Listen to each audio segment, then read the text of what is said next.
നമ്മളിപ്പം റെഡിയാക്കാൻ പോകുന്നതാണ് വാളംപുളിയാണ്.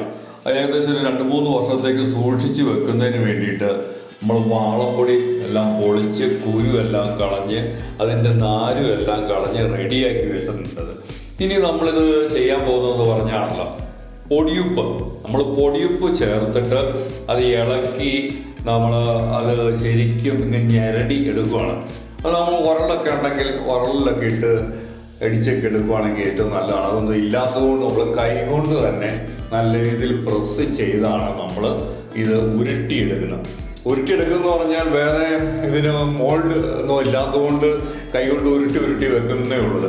കാരണം കൂടുതൽ കട്ടയ്ക്ക് ഇരുന്ന് കഴിഞ്ഞാൽ നമുക്ക് ഓരോരോ ആവശ്യത്തിന് എടുക്കാനായിട്ട് ബുദ്ധിമുട്ടാണ് കട്ട പിടിച്ച് ഒരുമിച്ചിരുന്ന് കഴിഞ്ഞാൽ. അപ്പോൾ ചെറിയ ബോണ്ട പോലെ ഉരുട്ടി വെക്കുകയാണെന്നുണ്ടെങ്കിൽ നമ്മുടെ ആവശ്യകത അനുസരിച്ച് ഓരോന്നോരോന്ന് എടുക്കാം. ഇതുപോലെ നമ്മൾ ഓരോന്നോരോന്നും ഉരുട്ടി അങ്ങ് എടുക്കുന്നു. അപ്പോൾ നമ്മൾ ഒരുമിച്ചിട്ട് ഉപ്പിട്ട് ഇളക്കാത്തതിൻ്റെ കാരണം വെച്ചാൽ പാത്രത്തിൻ്റെ മുഴുപ്പുറവ്, അതുകൂടാതെ ഈ ഉപ്പ് എല്ലാ സ്ഥലത്തും പറ്റി പിടിക്കാൻ സാധ്യത കുറവാണ് മൊത്തത്തിലിട്ട് കഴിയുമ്പോൾ. അതുകൊണ്ടാണ് നമ്മൾ 1-2 വിധത്തിന് കുറച്ചേ നമ്മൾ ഉപ്പൊക്കെ ഇട്ട് ശരിക്കും മിക്സ് ചെയ്ത് ഉണ്ടാകും. ശരിക്കും ഇത് നമ്മൾ പ്രസ് ചെയ്യണം. ശരിക്കും ഇത് നല്ല കൈകൊണ്ട് ഇങ്ങ് തിരുമ്മിക്കഴിഞ്ഞാൽ ശരിക്കും അങ്ങനെ മെഴുകു പോലെ വരണം. അങ്ങനെ വന്നു കഴിഞ്ഞാലാണ് ശരിക്കും ഇതിനകത്ത് എയറൊന്നും കയറാതെ ഉപ്പുപൊടി കേടാകാണ്ടിരിക്കാനാണ് നമ്മൾ ഉപ്പുപൊടി ചേർക്കുന്നത്.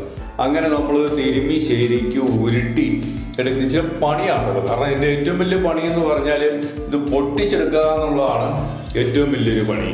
അങ്ങനെ നമ്മളിത് മെനക്കിട്ട് നമ്മളിത് ഉണ്ടാക്കി കഴിഞ്ഞാൽ നമ്മുടെ സ്വന്തം ആവശ്യത്തിന് വേണ്ടിയിട്ട് നല്ല മായമൊന്നും ചേരാത്ത രീതിയിൽ നമുക്ക് നല്ല രീതിയിൽ ഉണ്ടാക്കി നമുക്ക് തന്നെ സൂക്ഷിച്ചു വെക്കാം.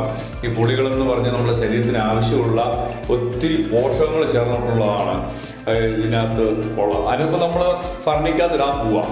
അതിന് മുമ്പ് നമ്മൾ എന്ത് ചെയ്യണം വെച്ചാൽ ഭരണിയുടെ ഏറ്റവും അടിയിൽ ഭരണി നനയാൻ പാടില്ല കേട്ടോ, ഉണങ്ങിയ ഭരണി ആയിരിക്കണം. അതിനടിയിൽ ശകലം ഉപ്പ് നോക്കിയിട്ട് അങ്ങ് നിരത്തി വെക്കുന്നു.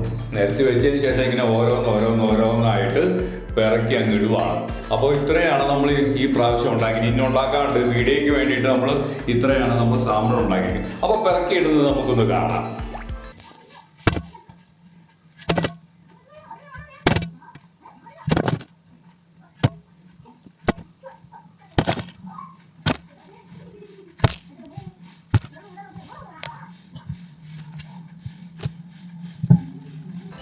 അങ്ങനെ ഭരണിയിൽ നമ്മൾ ഇങ്ങനെ വാളംപൊളി ഉരുട്ടിയെടുത്ത് നമ്മൾ ഭരണിയിലിട്ട് വെച്ചിട്ടുണ്ട്. കൂടുതൽ ചൂടും തണുപ്പും ഒന്നും അടിക്കാത്ത രീതിയിൽ നമ്മളിതിനെ സൂക്ഷിച്ച് അങ്ങ് വെക്കുവാണ്. അപ്പോൾ ഒരു അടപ്പമൊക്കെ എടുത്ത് നമ്മൾ ഇതുപോലെ അടച്ച് ഭദ്രമായിട്ട് വെച്ച് കഴിഞ്ഞാൽ നമുക്ക് നമ്മുടെ ആവശ്യത്തിനനുസരിച്ച് ഓരോന്ന് പറക്കിയെടുക്കാം. ഇതിപ്പോൾ മൊത്തം പറക്കിയെടുക്കുന്നത് കാണിക്കാൻ വേണ്ടിയിട്ടാണ്. അപ്പോൾ ഇങ്ങനെയാണ് നമ്മൾ വാളംപുളി നമ്മൾ സൂക്ഷിച്ച് വെക്കുന്നത് ഭാവി കാലത്തേക്ക്. Okay, thanks.